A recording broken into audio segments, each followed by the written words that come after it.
Today we are going to study an important topic, the theological controversies in the early Christianity. The first one is the Logos doctrine of Justin, mid 2nd century. Justin's view of God was significantly shaped by Platonic thought.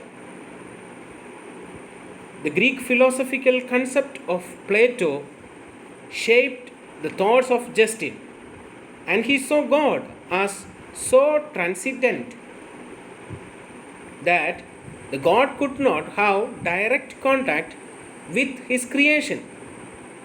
The only way was through an intermediary, that is, the Logos. The view of Irenaeus and of Tertullian. The first we study the view of Irenaeus on Trinity. He was plain in affirming that Jesus is God. However, he largely articulated this in a way that stressed the oneness of God who outworks through his word, Logos, and his spirit, wisdom. Thus, it was God who made the world, not the Logos or another God as in Justin, but he did it by his hand, that is, by the Son and Holy Spirit. So God is the creator and God used his hands, that is, the Son and the Holy Spirit, for his actions. That is the view of Irenaeus. Next, Tertullian's view on Trinity. Tertullian is the first to say that God is a Trinity or Trinitas. God in three persons or personae in one substance or substantia. Thus, there is one substance, though not one person. So, God is three persons in one substance, according to Tertullian. The three are numerically distinct. We are able to count or able to be counted. The personae he mentioned was the mask worn by an actor in the early days. So an actor come with three masks, and these three masks represent three persons.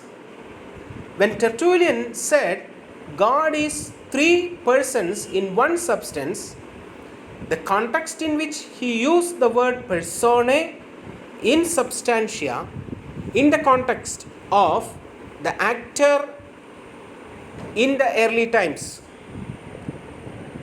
Tertullian also discussed the nature of Christ or Son, and he said he is one person uniting two substances, divine and human, which retain their distinctness of being and even of activity while being constituted as a single personae.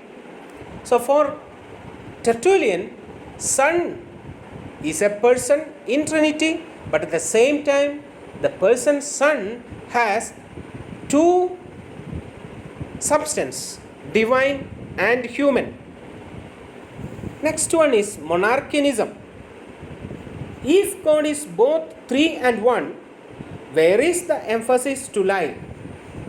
In threeness or in oneness? Monarchians felt that the Logos doctrine and the subsequent emergence of economic Trinitarianism emphasized the unity of God or his monarchy. From Greek, monos means alone and arche means beginning or origin. From these two Greek words, the term monarchianism derived, or where should we give emphasis? Oneness or threeness of God. Monarchianism took different forms. First one was dynamic monarchianism. They said Jesus is God's Son because God chose him to be so, rather than something inherent in an eternal nature. Jesus was a man indwelt by the Word. That Word is not distinct from God. It is the power or dunamis of God, and God was in Christ only in the sense that the power or wisdom of God was in him. This is declared as a heresy, and the first person who expressed this heresy was Theodosius at Rome in 190. But the most important exponent or propagator of this heresy was Paul of Samosata, the bishop of Antioch, from 260 to 268. He said that Jesus is a pure man, and he was condemned at a synod in 268. Next one was modalistic monarchianism. This preserved both the oneness of God and the full deity of Christ by identifying Christ with the Father. All that could be said of Christ could equally valid by said of the Father and vice versa. Therefore, people could say that the Father suffered on the cross. Hence, the term patripassionism, or in other words, Father suffering, derived. The greatest exponent of modalistic monarchianism was Sabellius. He said the Father was the essence, and the Son and the Spirit are his modes of self-expression. God acted as the Father in the creation, the Son in redemption, and the Holy Spirit in prophecy and sanctification. The teachings of Origen. Origen taught that God is three beings, ousia or hypostasis. Origen preserved the unity of God in that the Father alone is the fountainhead of unity.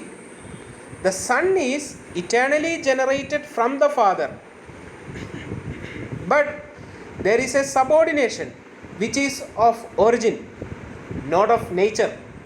Thus Christ is not the God, but God. That is what Origen said. The Christ is not the God, but God. But according to our belief, Trinity means God is one and three. The Father is God, the Son is God, and the Holy Spirit is God, but there is only one God. Let me repeat again.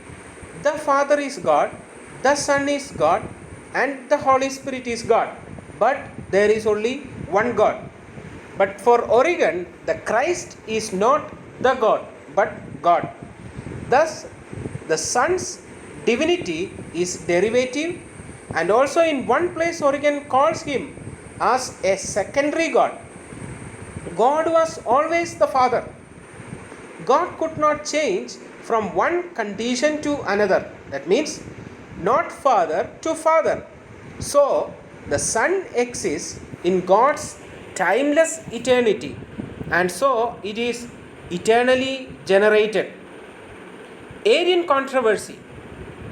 We need to study this in detail, and it is very important. The controversy began in a clash in 318 between Alexander, Bishop of Alexandria, and one of his presbyters, Arius. Arius argued that as the Son was begotten, he must have had a beginning. Arius was a skillful mass communicator and began to spread his ideas among the working classes. His views were condemned as heresy in 318 or 319. Arius then toured the east to get support. These are the major teachings of Arius. He said the Son had a beginning. He is Son by the Father's will rather than by nature. He is not equal with God but has a lesser glory. He is not like God. He is not consubstantial with his Father. The Father is essentially foreign to the Son. Yet the Son is only begotten God, though his being is derivative and his status inferior. The Council of Nicaea in 325, we all need to remember the date 325 because this is one of the major councils, or we can say the ecumenical council, that declared or fully accepted the full divinity of Christ. To settle the issue of Arianism, the Council of Nicaea was called by the Emperor Constantine from June 19 to August 25th, 325. He interfered because he feared that the division of the church may mean the division of his empire. Constantine proposed the key term of Nicaea, homoousion or homoousios, means same substance. This was not a biblical term, and as it was associated with the heretical views of Paul of Samosata and Sabellianism, therefore many feared to accept this term in the beginning. But the final text bore this word as and was signed by 238 of the 240 delegates. The reason is because it is proposed by the emperor. The root issue at Nicaea was not the unity of God, but the full divinity of the Son, and the delegates tended to interpret homoousios as kindred substance, that means relation, rather than as same substance, thus affirming the Son's divinity rather than the substantial unity of God. The Council of Nicaea added the word homoousion for Christ in the existing creed of Caesarea and made the Nicene Creed. That is how the Nicene Creed was formed. It was the creed of Caesarea, and Constantine proposed the key term homoousion for Christ in this council and included the term in the creed of Caesarea, and they formed the Nicene Creed. Resurgence of Arianism. Eastern uneasiness meant that Nicaea was not a final solution. It was largely accepted by the West and championed by Athanasius of Alexandria in the East. Most of the East moved away from Nicaea, and from 330 the Arian sympathizers gained increasing strength. In the interest of unity, Constantine went along with this trend. The pro-Arian Constantius II was emperor of the East in 337. After he became emperor also of the West in 353, Arian position was increasingly promoted. Four different parties emerged in the 350s from Arianism. First one was homoousians. These held to the Nicene position that the Son was of one substance with the Father. Second one was homoiousians. They said Son is not the same substance or one substance but similar substance. Third one was homoians. This was the party of compromise, affirming simply that the Son was like the Father. And the last one was anomians. These were thorough-going Arians who asserted that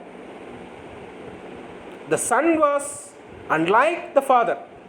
Anomians and this group, they thorough-going Arians, or they were very strong Arians who asserted that the Son was unlike the Father.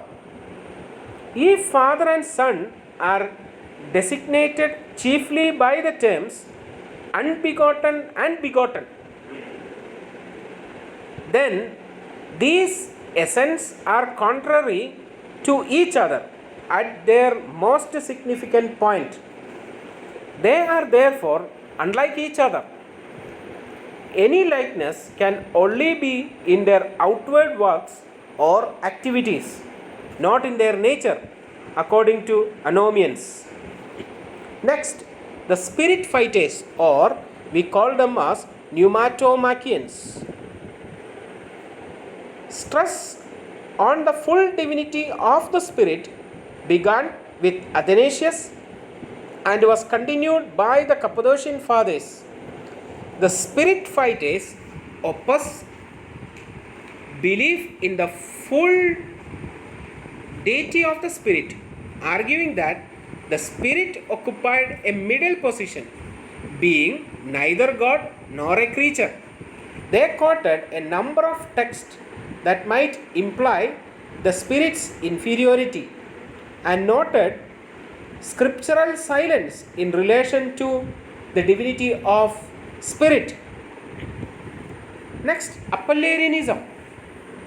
The issue here was the relationship of divine and the human in Jesus. Apollinarians, that from 310 to 390, was Bishop of Laodicea. In 370s, he provoked controversy by asserting that the Logos replaced the human mind in Christ. Effectively, this denied the completeness and genuineness of Christ's humanity. He delighted to speak of the flesh-bearing God. The divine word was substituted for the normal human psychology in Christ. He went so far as to say that the word was the sole life of the God-man, infusing vital energy and movement into him even at the physical and biological levels. The Council of Constantinople in 381. The emperor called this council and only bishops from the east attended. Largely, it reflected the emerging majority position after the years of debate. It reaffirming the position of Nicaea that the Son was homoousios with the Father, the same substance with the Father. It affirmed the full deity of the Spirit in affirming that He is to be worshipped with the Father and the Son, and he stated that the Spirit proceeds from the Father. The Council also condemned Apollinarianism without, however, defining the relationship of the divine and the human in Christ. The most significant outcome of the Council was that it was the end of Arianism in the Europe. However, Arianism again spread among the Goths through one of the Arian's disciples named Ulfilas. So at the Council of Constantinople in 381, the Nicene Creed was completed by affirming the full divinity of the Holy Spirit by stating that the Holy Spirit is to be worshipped with the Father and the Son, and he stated that the Spirit proceeds from the Father. That is a major difference we see from with Nicene Creed and the Apostolic Creed. Nicene Creed says the Spirit proceeds from the Father and worshipped and glorified with the Father and the Son. But in other creed, it says the Spirit proceeds from the Father and the Son and was worshipped and glorified with the Father and the Son. So, the Council of Constantinople in 381 affirmed the full divinity of Holy Spirit. That is why the Eastern churches largely use the Nicene Creed with all these expressions. The debates on divinity and humanity of Christ This debate was with Cyril, the Bishop of Alexandria, and Nestorius, the Bishop of Constantinople. Cyril developed a word flesh theology, emphasizing that the divine word took flesh and thus maybe did not have a human soul. Antioch had been developing a word man theology, emphasizing that the divine word became flesh, thus stressing his humanity and his two natures. Cyril acknowledged the two natures of Christ. He denied their separation. After the union of the Word with flesh, there was really one nature in Christ. The controversy then led to the Council of Ephesus to resolve the issue. Council of Ephesus in 431. It ended in confusion. Cyril's supporters arrived first and deposed Nestorius. When the supporters of Nestorius arrived, they set up a rival council and deposed Cyril. Then the emperor intervened, confirming both depositions and imprisoning both bishops. Cyril escaped from prison, but Nestorius was exiled. While Nestorius held to the unity of the two natures of Christ, he had a strongly Antiochian position and instated that the two natures of the incarnate Christ remained unaltered and distinct in the union. This meant that the impassible Word was not involved in any change or suffering, and that Christ lived a genuinely human life. Nestorius' view of Christ was that he was one person who combined in himself two distinct elements.